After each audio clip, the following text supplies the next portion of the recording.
Coming up next on the Jeff Crilley Show, he is a cancer warrior, and he is going to inspire you with his story. That's next.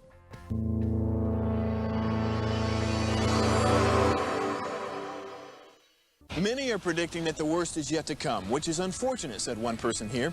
Until now, they've enjoyed the reputation of being the nation's icebox. Watched a burglar in his home this morning by webcam. As a journalist of over 25 years, stories are what make my world turn. Reporting live from the Dallas newsroom tonight, Jeff Crilley, Fox 4 News. But in 2008, I took the jump from my familiar life and started a PR firm from my home. We're talking about anyone with a camcorder like the one I'm using becomes a television network. We started slowly growing the company, and we now have over 100 clients, and we've branched into the world of live digital broadcasting. I now own 8 different TV studios and have a huge team, and the stories that I now get to share are sometimes the most important of my life. Life has a funny way of coming around full circle. This is the Jeff Crilley Show. Well, life is so precious. It says in the Bible, we're not promised tomorrow. We're not promised this afternoon. I'm going to get in my car this afternoon, and I pray that I get home. But, God may have other plans for me. And fortunately, my health is good, but so many Americans hear the C word, cancer, and it can turn them into a downward spiral of despair. Yes. And somebody who is going to inspire you right now is my next guest. Piet Van Waarde is in the studio. He's a cancer warrior, a pastor, a chaplain, and my friend. Thanks for coming on the show. Thank you, Jeff. It's been really good to get to know you a little bit, and I appreciate the opportunity to be here. Awesome. Well, tell me, we've got some videos that we're going to show in a minute, so let's just go straight to the cancer diagnosis. So you were having some symptoms, so you go to the doctor, and what happens? Yeah, so I went to the doctor, and I think I'm like a lot of guys who, at first, when you start seeing some symptoms, you're like, oh, it'll go away on its own, And I told my wife, which I should not have probably done, and she says, Pete, you need to go to the doc. And so I went to the doctor. He sent me to the urologist. They ran some scans and tests, and the next thing I know, I get the big, diagnosis, bladder cancer.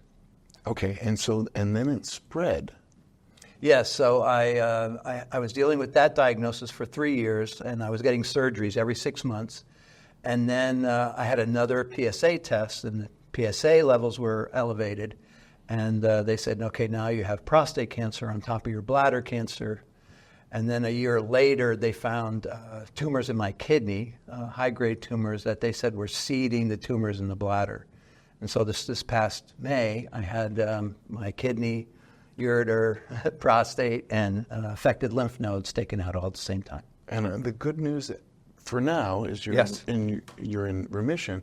But they say you have to have 5 years of cancer-free before they call you in remission. Right. And so for me, I had my first 3-month checkup, and I was cancer-free. I go back in another month, and I'll be going every 3 months for the first year. And then if the first year goes well, then 6 months, and then hopefully 5 years. So let's talk a little bit about the urgency in which you're living life right now, because most of us like to think, okay, if I'm healthy, I'm going to live to be 100. Suddenly there's a stopwatch on your life. How did that change how you approach every day? Everybody knows that. Like, you're never guaranteed any time on planet. So everybody kind of goes, well, I need to make the most of my time. But I also felt very immediately, really, that, hey, I now know that I'm not an exception to the rule. The cigars I smoked when I shouldn't have, and some of the ways I didn't take care of myself, I'm now facing those consequences, and I needed to get serious about my health and fitness.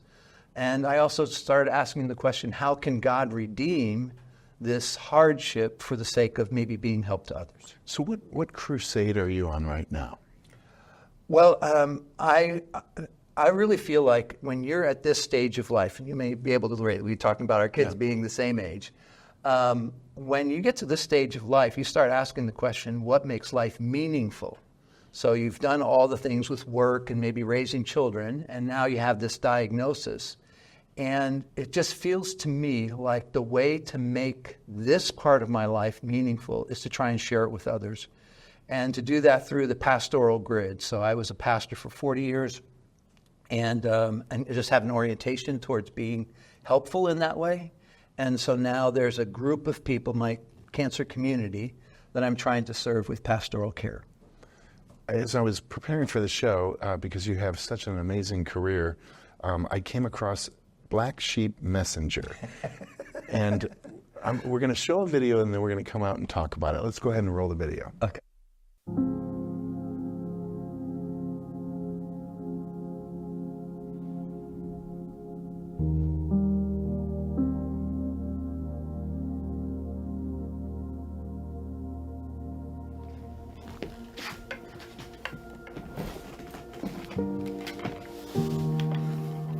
My name is Piet Van Waarde, and I'm what you might call a black sheep messenger. When a lot of people look back at their high school career, maybe even especially their senior year, they look at it with a lot of fondness. You know, they remember being hopeful and looking forward to their future.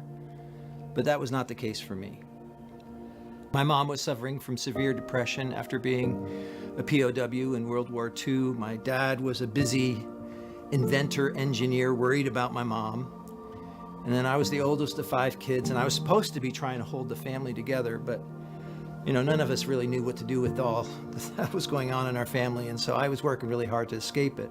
When I graduated high school, which I barely did, I moved to a small apartment in Bridgeport, rough side of town. After a bad LSD trip, a bad drug deal, and working hard to try and make ends meet through dealing drugs and working at a factory, I finally kind of came to the end of myself, and I thought things were just not going to get any better.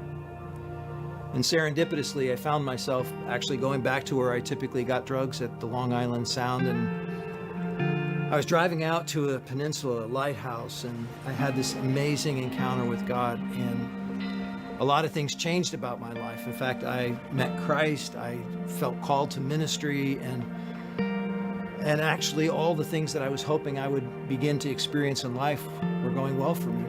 And one thing didn't change, and that was I still felt like a black sheep.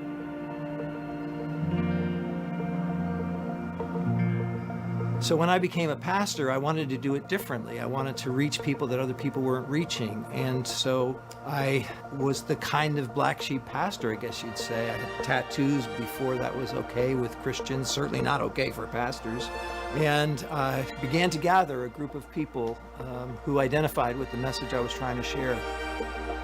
And we developed this congregation, if you will, of black sheep messengers. And one of the things that's unique about the whole black sheep movement is that back when they actually had sheep and shepherds, the black sheep was a prized possession because of its rare and unique wool. Because I think God actually created black sheep. They're maverick, rebel ways for good. And so that's really in my heart, to create a movement, to create a mission where people feel okay about who they are and, in fact, proud of the message they have to share. And so that's what I want to do with this last season of my life, is I want to create a safe place for black sheep, to call them into mission, to give them a sense of affirmation, to allow them to share their story without shame. Because that's exactly what the world needs. Black sheep messengers. And I'm hoping you'll consider joining me.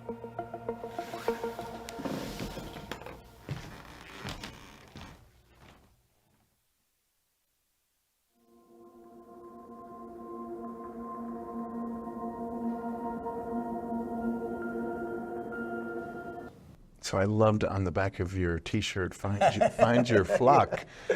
So let's talk more about that. This is the first I've ever heard that in Jesus' day, the black sheep was really held up. Because it was rare. Yeah. Yeah. And so at first it was seen as you can't dye black wool. But later, as they realized this could be sold just as black, whatever. Right. And you didn't have to dye it, it's all of a sudden, but they are not many of them, so it kind of raises the value, of course, supply and demand. And I think we lost that somewhere along the way. It kind of transitioned to, the black sheep. Oh, you don't want to be that. So tell me about how your ministry is growing. Well, I've, quote unquote, retired from formal ministry, so I served the local church for about 42 years, and now I'm kind of more on my own. And I'm trying to, as you said, the flock that I'm trying to gather is the one that identifies with maybe a little bit more outside the box thinking about Christianity and church particularly, and maybe don't even feel like they fit in the normal environments that are typically seen as Christian. And I just want to say, it's okay. Well, and your timing is perfect. I think I've read a Pew Research study that said for the first time in American history, there are more people who identify themselves as unchurched as churched. And so there's a whole generation of Gen Zs, and maybe it was because of COVID where they got out of the habit of going to church, but there are a lot of people like seeking that true north on a compass. And I think what you're doing actually provides that. Well, I hope so. And I think part of the challenge, as I've seen it, is that it's not just the church that is being kind of held up with suspicious eyes. It's like almost every institution that's formal, education, government, politics, and the church. So it's kind of like, I don't trust institutions. And so I think one of the things that I'm really excited about is the personalization of ministry. So to find ways, both through technology, but also in person, to one-on-one say, look, it's okay if you're trying to sort it out. It's okay if you have doubts. It's okay if you don't feel like you fit in. And I want to try and be of help to people, helping them find their way. And I love that because I think Jesus gathered a lot of black sheep, didn't he? For sure. So one of the reason we were you and I. That's right. The reason we were connected is the great Laura Harris from NBC5. I'm a huge fan. She's a legendary anchor here in Dallas, and she interviewed you not long ago. Let's go and roll a little clip of that.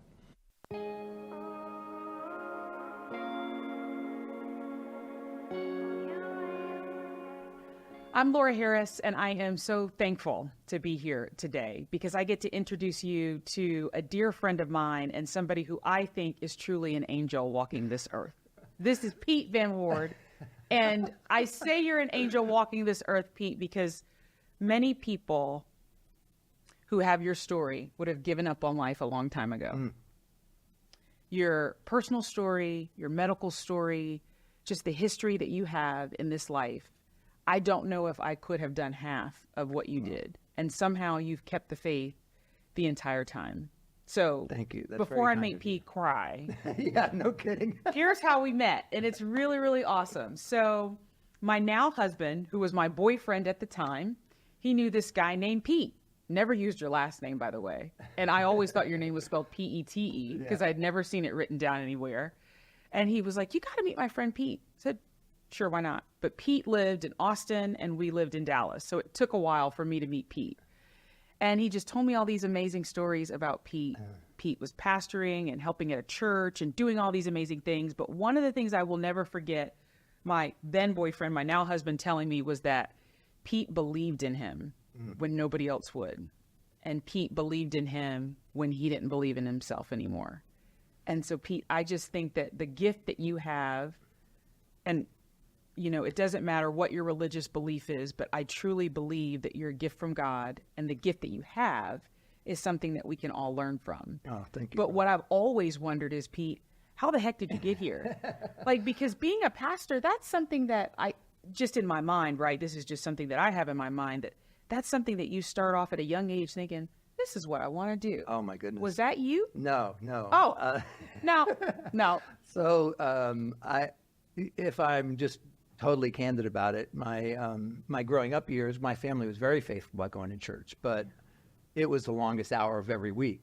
And it felt like, you have your life and then you go into this building and it's like you go back in time, you sing these songs that are very old, and you have the robes and the candles and the stained glass and the sermon that doesn't seem to connect at all to what you're dealing with in life. And it was just an endurance festival for me. And so as soon as I was able to not go anymore, I didn't. And so I had no interest, never imagined becoming a pastor.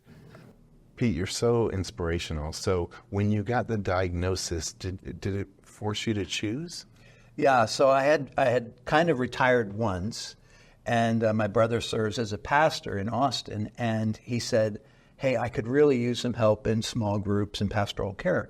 And so I really felt a nudge to do that. And so I came here in 2019, and 2 years later, I got the diagnosis. And I tried to stay on staff while I was doing treatment, but it became pretty obvious pretty quick that that was not going to be sustainable. So, well, what I'm taking away from your story is resilience and faith. Because it had to, bring you to your knees when you had multiple diagnoses. Yeah. Let's pull up your website, and as we scroll down the website, let's talk a little bit about resilience, because everybody is going through some kind of battle right now. Yeah, I mean, their business is struggling, their marriage is failing. I mean, everybody's going through a struggle. What do you say to the person right now who is really having their faith challenged? Yeah, it's one of the questions I have to face most often, because when people have, whether we're talking about a cancer diagnosis or an issue like what you just suggested, financial, relational, it's like that stuff shakes your faith.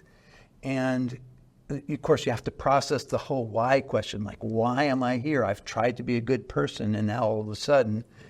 And so, my own sense is that, and this has certainly been the case for me, is not to make critical decisions when things get dark. And so there's a little saying that I try and remind myself of, and that is to hold on to fast to what you've discovered in the light, and don't let the darkness snuff it out. And so that's really what I try and encourage people to do. It's what I have to encourage myself to do when things get dark. Keep looking to the light. Find yourself doing the things that you know will be helpful. Be around friends, get enough sleep. I mean, there's so many basic kinds of things. And over time, you'll begin to discover, as you're open to it, that God will redeem even the suffering and make it for good. And that gives you, like what I'm doing right now, it's like, okay, I feel like I've made it through some hard times. I can say with genuineness, I know what you're experiencing, I know what you're feeling. And there's a camaraderie that we can build, and we can walk the path together. Let's talk about the negative stories we tell ourselves, because I think all of us are guilty of that. You have a setback, and then you're awake at 3 a.m. and you're playing this tape, and it's the worst because you need sleep, but you're worrying about this thing that you feel like is out of your hands. Yeah. What is your advice to the person who's losing sleep? CBD.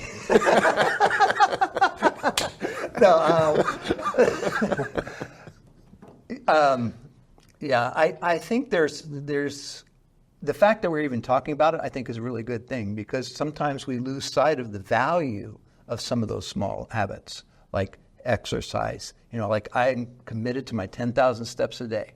I'm committed to the same time going into bed every night, getting up at the same time, doing my protocols, all these little rhythms that I can help develop so that when I have a bad night, it doesn't throw me off. I think the thing that happens for so many people is they don't have really very good routines, and then all of a sudden when they have a bad night, it kind of like just tanks them. Right. And if I may, I think the whole piece of like emotionally processing yourself is so crucial. I was talking to a person just on our way in, and they've been through a really tough time, and we were just saying, like, how have you processed your emotions about it? And she was kind of like, I'm not sure what you mean. And I'm like, well, of course you had all these feelings. What did you do with that? And it gave us this chance to talk through.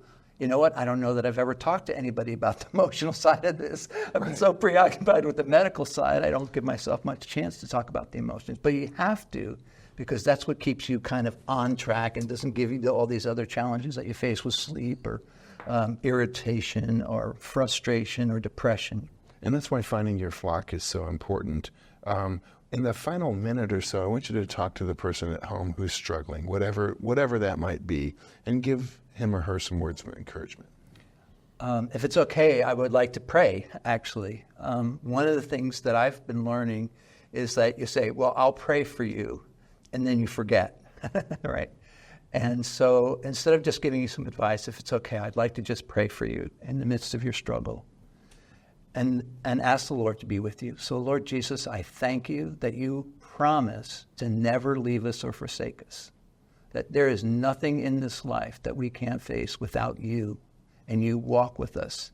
Even when we don't necessarily sense it, even when it feels far away, your promise is that you are with us. And so I pray for my friend who is struggling today, that if nothing else, they would know your comfort and your presence. Because when we know that, it changes everything. Amen. Amen. What a great way to... I'm teary right now. This is wonderful. Thank you. Yeah. We're going to leave you with his website, which is pietvanwaarde.com. The great Piet Van Waarde. Thanks for coming on the show. Oh, Jeff, thank you for having me. You bet. It was great. That's it for now. We'll see you next time.